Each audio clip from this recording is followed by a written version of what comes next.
Hello students, welcome to my HAP class. Today we are going to discuss a very important organelle of cell, that is nucleus. ठीक है. Nucleus हमारे cell का एक बहुत ही important कोशिकांग है जिसकी खोज सन 1831 में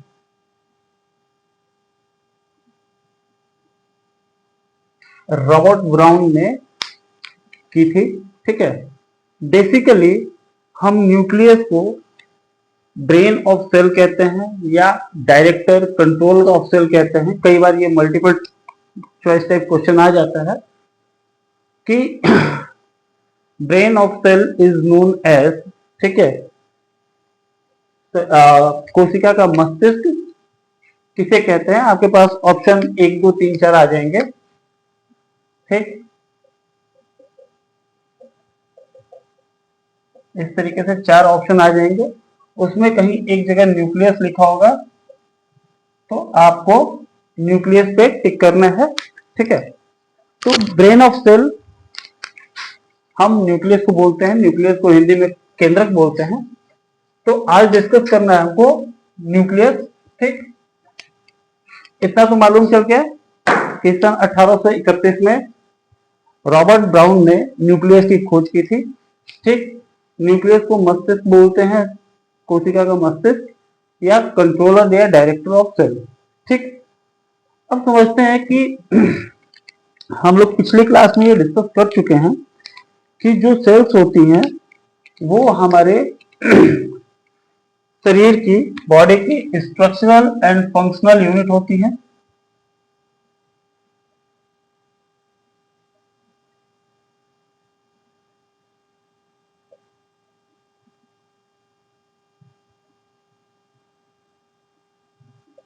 सेल्स हमारी बॉडी की स्ट्रक्चरल और फंक्शनल यूनिट होती है. ये हम लोग लास्ट क्लास में या इसके पहले वाली क्लास में भी डिस्कस कर चुके थे. ठीक है. अब इसी सेल का एक इंपॉर्टेंट ऑर्गेनेल है जिसको हम बोलते हैं न्यूक्लियस. ठीक. बेसिकली न्यूक्लियस का मतलब क्या होता है? न्यूक्लियस का मतलब होता है इनर पार्ट. इनर पार्ट या सेंटर पार्ट. ठीक है. सेंटर पार्ट या इनर पार्ट.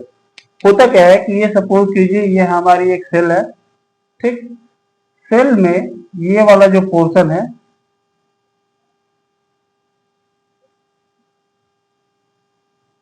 ठीक, इसको हम बोलते हैं न्यूक्लियस.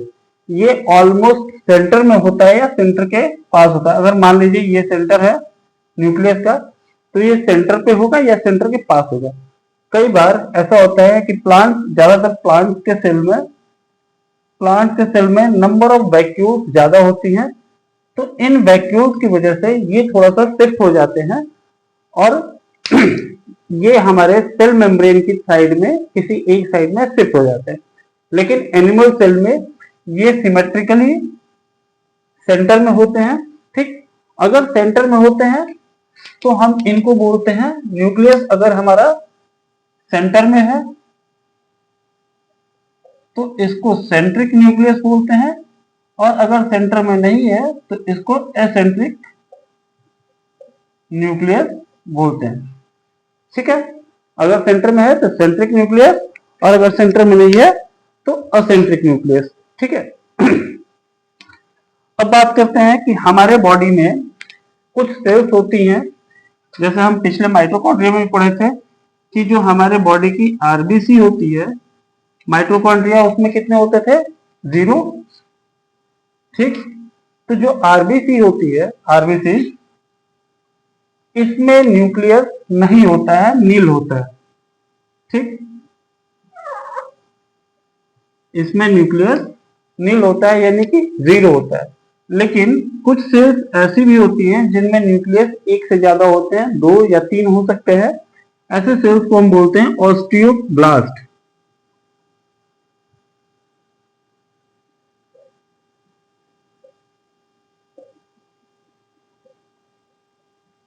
ठीक, ऑस्टियोब्लास्ट ब्लास्ट बोलते हैं। ऑस्टियोब्लास्ट क्या होते हैं, ये हमारी एक तरीके से जो बोन सेल्स होती हैं,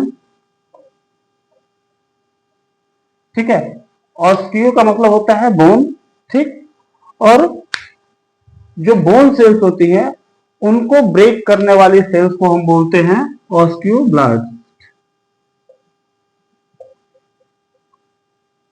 जो हमारी बोन सेल्स को ब्रेक कर दे उनको हम बोलते हैं ऑस्टियोब्लास्ट। ठीक, यहां से भी आपके मल्टीपल चॉइस ऑफ क्वेश्चंस बन सकते हैं कि विच सेल डजंट कंटेन न्यूक्लियस। ठीक है, ऐसी कौन सी कोशिका है जिसके अंदर न्यूक्लियस नहीं होता है, तो हमारे पास आंसर है आरबीसी। ऐसी कौन सी कोशिका है जिसके पास एक से ज्यादा न्यूक्लियस होते हैं, तो हमारे पास इसके लिए ऑप्शन है ऑस्टियोब्लास्ट। ठीक, तो अगर सेंटर में है तो सेंट्रिक, और अगर सेंटर में नहीं है तो असेंट्रिक। ठीक,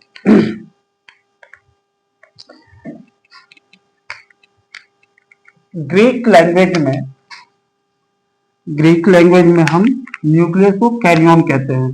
ठीक, अगर ग्रीक लैंग्वेज में जैसे माइटोकॉन्ड्रिया को हम लोग ग्रीक में किया था तो इसको कैरियन बोलते हैं। ठीक है, ग्रीक लैंग्वेज में हम न्यूक्लियस को कैरियन बोलते हैं। अब बात करते हैं न्यूक्लियस के बनावट के ऊपर, कंपोजिशन के ऊपर, स्ट्रक्चर के ऊपर। ठीक है,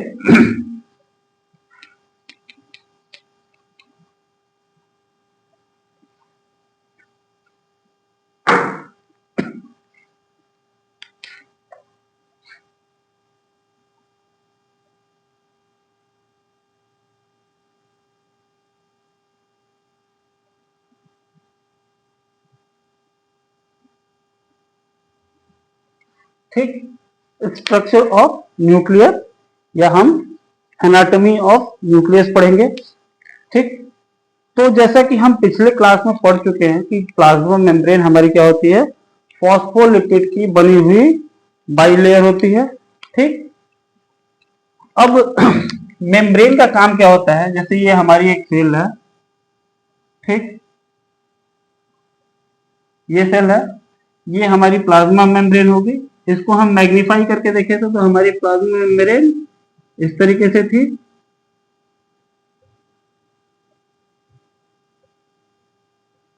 ठीक है, जहां फॉस्फोलिपिड की 2 लेयर थी, ऊपर और नीचे। ठीक, इसके बीच में कुछ हमारे चैनल्स थे।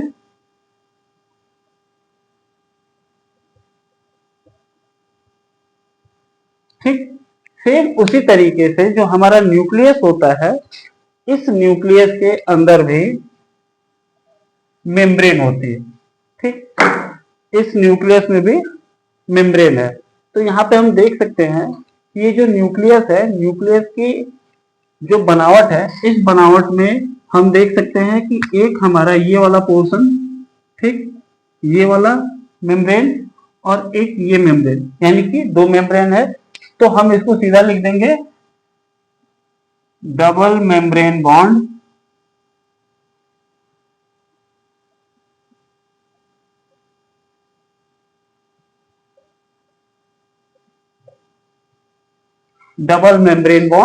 स्ट्रक्चर। ठीक, जैसा कि हमारा माइटोकॉन्ड्रिया था, माइटोकॉन्ड्रिया में भी डबल मेम्ब्रेन था, आउटर मेम्ब्रेन और इनर मेम्ब्रेन। ठीक है, सेम उसी तरीके से हमारा जो न्यूक्लियस है, न्यूक्लियस में भी 2 मेम्ब्रेन होंगे, आउटर मेम्ब्रेन और न्यूक्लियर मेम्ब्रेन। ठीक, हमने जब माइटोकॉन्ड्रिया डिस्कस किया था तो ये डिस्कस किया था कि इनर मेम्ब्रेन और आउटर मेम्ब्रेन के बीच में जो स्पेस है, इस स्पेस को हम इंटर मेम्ब्रेन स्पेस बोलते थे। लेकिन न्यूक्लियस के केस में हम क्या बोलेंगे, space between inner and outer membrane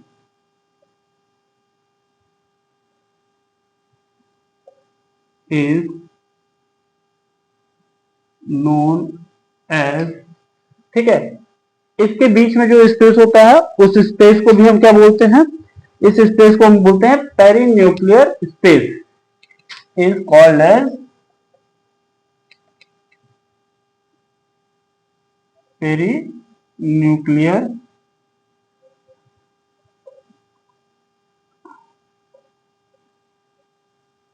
ठीक ठीक है।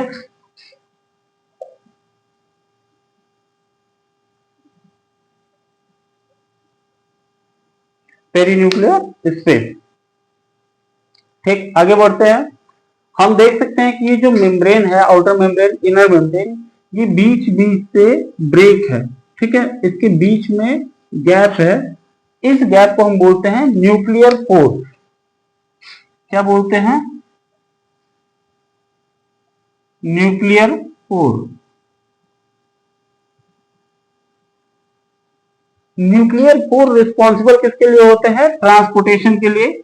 यानी कि न्यूक्लियस के अंदर किसी भी चीज के आने जाने के लिए ये एक पैसेज है, या इसको हम बोल सकते हैं कि ये एक रास्ता है। ठीक, passage.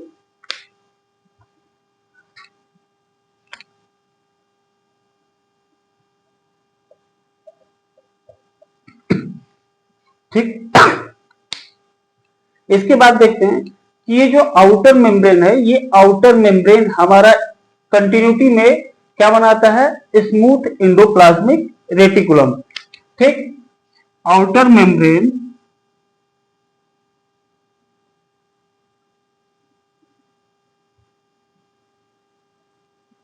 Attached to smooth endoplasmic reticulum. ठीक है, जो आउटर मेम्ब्रेन होता है वो स्मूथ एंडोप्लाज्मिक रेटिकुलम के कंटिन्यूटी में होता है, और जबकि इसी endoplasmic reticulum, smooth endoplasmic reticulum के ऊपर अगर राइबोसोम्स अटैच हो जाए तो उसको हम बोलते हैं रफ एंडोप्लाज्मिक रेटिकुलम। ठीक है, rough endoplasmic reticulum is formed due to attachment of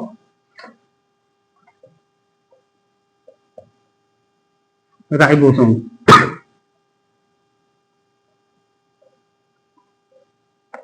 अगर राइबोसोम इस पे अटैच हो जाए तो उसको हम बोलते हैं रफ एंडोप्लाज्मिक रेटिकुलम। ठीक, अब न्यूक्लियस के अंदर देखते हैं। तो न्यूक्लियस के अंदर हम एक बहुत ही जाल की तरह, या बहुत ही क्या कहते हैं, एक धागे नुमा स्ट्रक्चर देखते हैं जिसको हम बोलते हैं क्रोमेटिन। ठीक, ये क्रोमेटिन क्या होता है?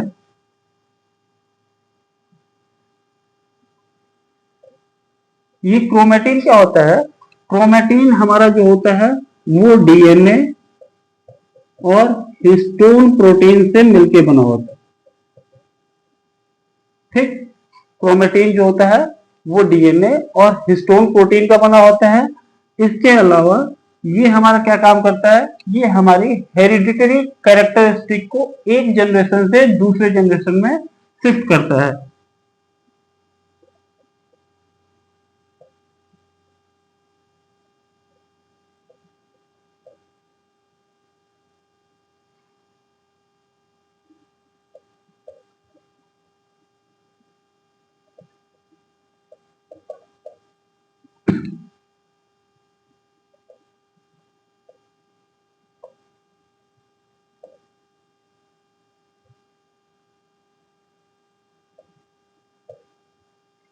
ठीक, हेरिडिटरी कैरेक्टरिस्टिक्स को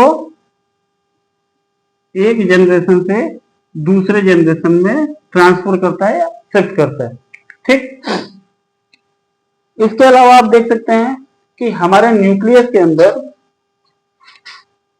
इस तरीके की संरचना पाई जाती है जिसको हम बोलते हैं, इसको बोलते हैं हम आरएनए, ये हमारा है टीआरएनए, और ये हमारा है मैसेंजर आरएनए। ठीक, तो RNA, ribonucleic acid, is found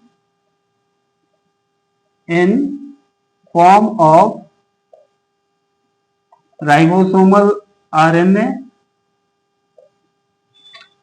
transfer RNA and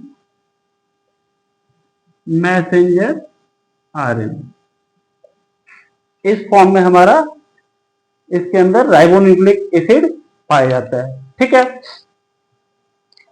अब एक चीज और गौर कीजिए, आपको यहाँ पे स्ट्रक्चर दिख रहा होगा ग्रीन कलर का, ठीक है, जो कि बिल्कुल धागे की तरह है। ठीक, ये धागे की तरह उलझे हुए स्ट्रक्चर जो हैं, इनको हम बोलते हैं लेमिना।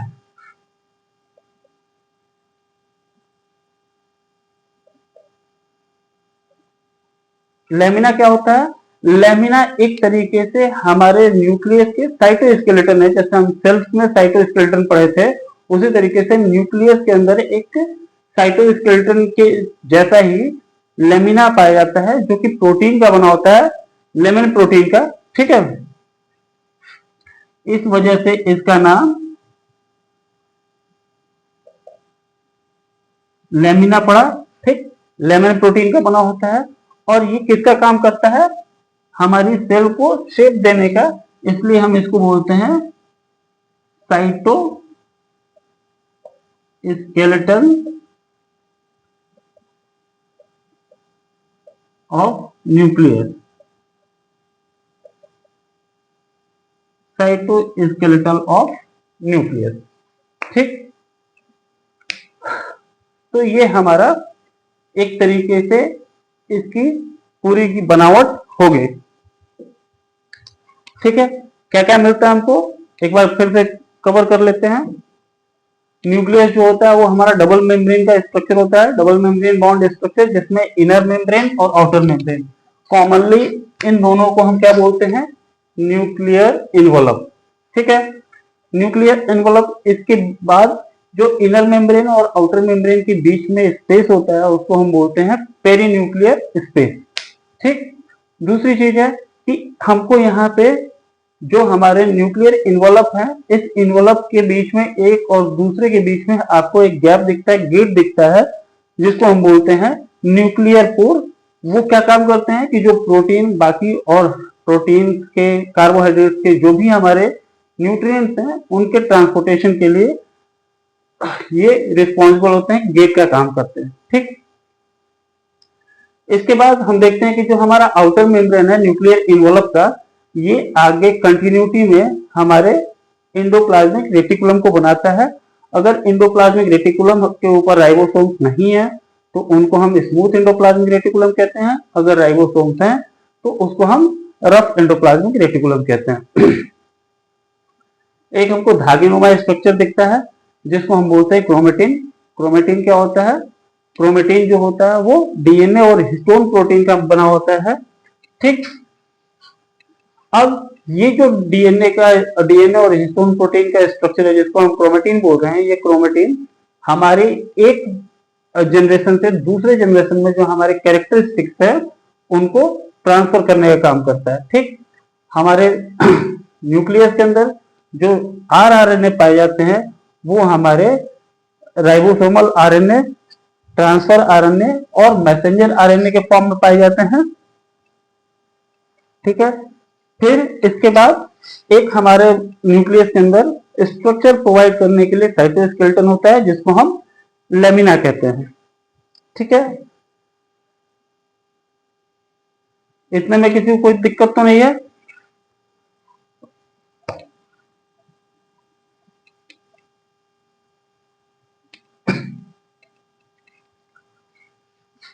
थोड़ा सा और हम क्रोमेटिन के बारे में जान लेते हैं।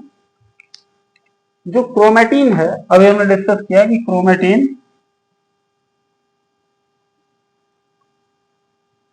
ये किसका बना होता है? डीएनए प्लस हिस्टोन प्रोटीन का। ठीक, ये जो क्रोमेटिन है, ये क्रोमेटिन कंडेंस होके क्या बनाता है? क्रोमोसोम्स।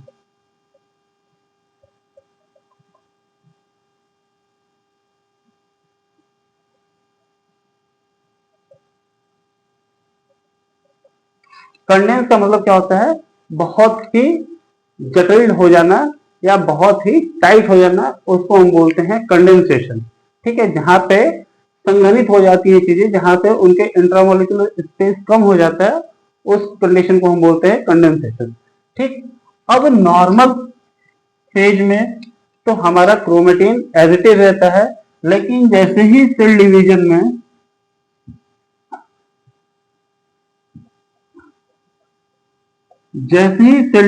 हमारा इंटरफेज में पहुंचता है, तो हमारा ये क्रोमेटिन कंडेंस हो जाता है। और कंडेंस होने के बाद क्या होता है, जैसे ये सपोज कीजिए सेल है, ठीक, सेल के अंदर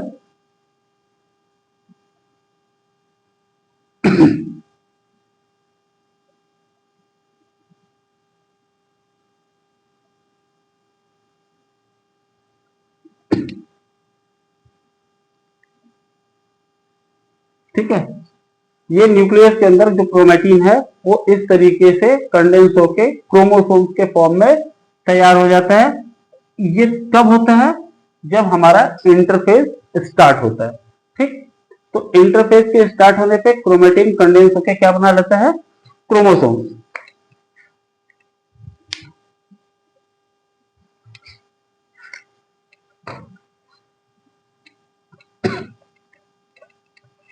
ठीक, तो स्ट्रक्चर हो गया, एनाटॉमी होगी हमारे सेल्स की, ठीक है, सॉरी हमारे न्यूक्लियस की एनाटॉमी हो गई। अब बात करते हैं हम इसका फंक्शन की, कि हमारे सेल्स की फंक्शनिंग क्या क्या है।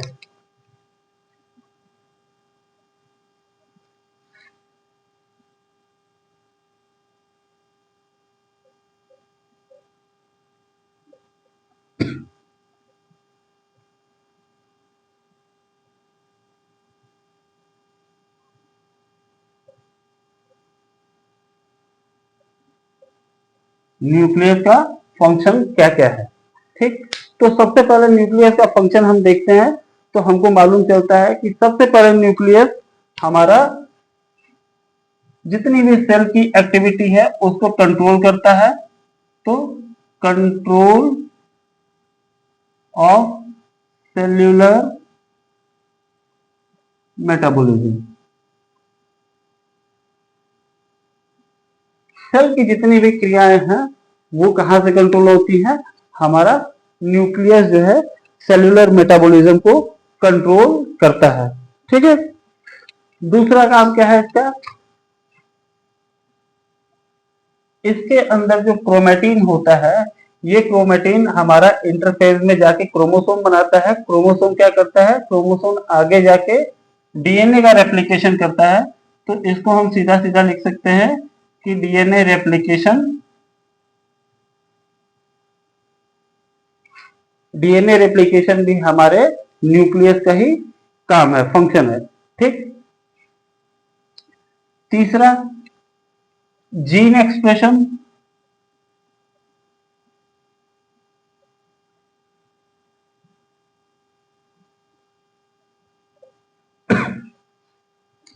अब देखिए जो हमारा जीन है, ये जीन क्या होता है, हमने पढ़ा होगा जब डीएनए हम पढ़ते हैं,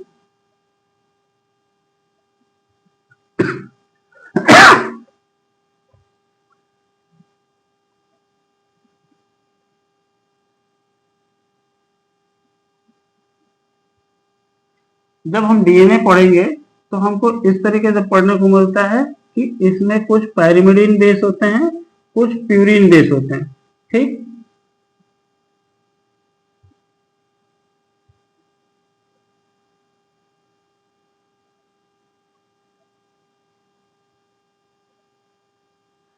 ठीक, इस तरीके से हमारे प्यूरिन बेस होते हैं और पायरिमिडीन बेस होते हैं। प्यूरिन बेस और पायरिमिडीन बेस क्या है, वो हमारे प्रोटीन है। ठीक, ये जो प्रोटीन है जिसको हम बोलते हैं थायमिन, ग्वानिन, साइटोसिन, ठीक है, तो ये जो है यही मिलके क्या करते हैं, जीन बनाते हैं। तो जीन बनाने का मतलब क्या है, कि जहां पे प्रोटीन की सिंथेसिस होगी उसको हम बोलेंगे जीन एक्सप्रेशन। ठीक,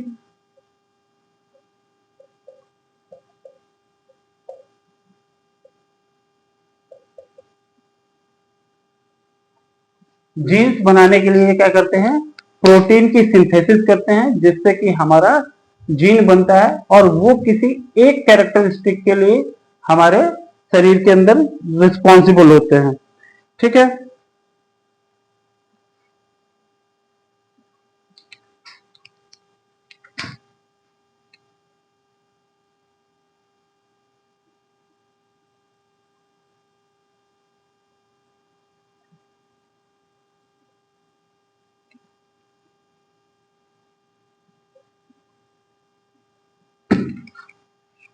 ठीक। नेक्स्ट है site for transcription of messenger RNA.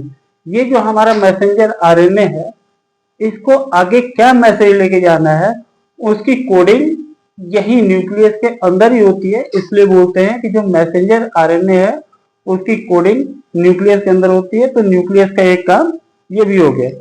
ठीक,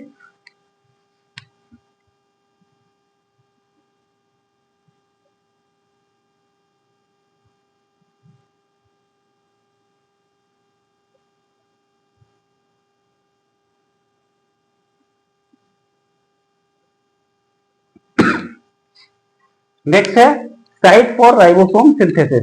अब राइबोसोम्स क्या होते हैं, राइबोसोम्स प्रोटीन के बने होते हैं। अभी हमने यहाँ पर डिस्कस किया कि जो प्रोटीन सिंथेसिस होती है वो कहाँ होती है, न्यूक्लियस के अंदर। तो न्यूक्लियस के अंदर जब प्रोटीन की सिंथेसिस होगी तो साथ के साथ राइबोसोम्स की भी सिंथेसिस हमारे न्यूक्लियस के अंदर ही होगी। ठीक,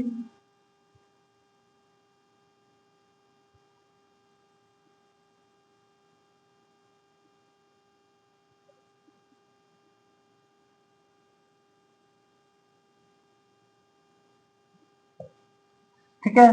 नेक्स्ट है न्यूक्लियस का कि स्टोरेज फॉर हेरिडिटरी कैरेक्टर। अब हेरिडिटरी कैरेक्टर के लिए कौन जिम्मेदार है, हेरिडिटरी कैरेक्टर के लिए हमारा क्रोमेटिन जिम्मेदार है, जो कि हिस्टोन प्रोटीन और डीएनए का मिलकर बना है। और ये डीएनए और हिस्टोन प्रोटीन का जो मिलकर बना हुआ क्रोमेटिन है, ये कहाँ रहता है, न्यूक्लियस के अंदर। हम लोग अक्सर सुनते हैं या देखते हैं कि डीएनए टेस्ट कराने से लोगों का पता चल जाता है कि उनकी जो पीढ़ी है वो कहाँ से स्टार्ट हुई है, या हम डीएनए टेस्टिंग से पता कर सकते हैं कि कौन किसके पापा हैं, कौन किसके पिताजी हैं, या कौन किसका बेटा है। तो क्या होता क्या है कि जो पिता के अंदर या जो बच्चे के अंदर जो कैरेक्टरिस्टिक हैं, सेम कैरेक्टरिस्टिक उसके पेरेंट में मिलेंगे। ठीक, यानी कि अगर यहाँ पे सपोज कीजिए कि एक कैरेक्टरिस्टिक है, एक लक्षण हम मान लेते हैं एक्स, ठीक है, किसी इंसान के अंदर है।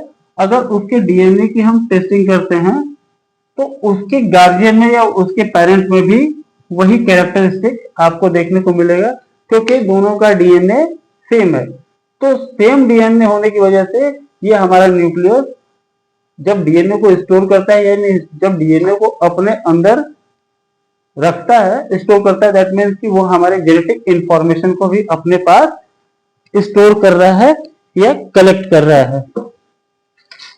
ठीक,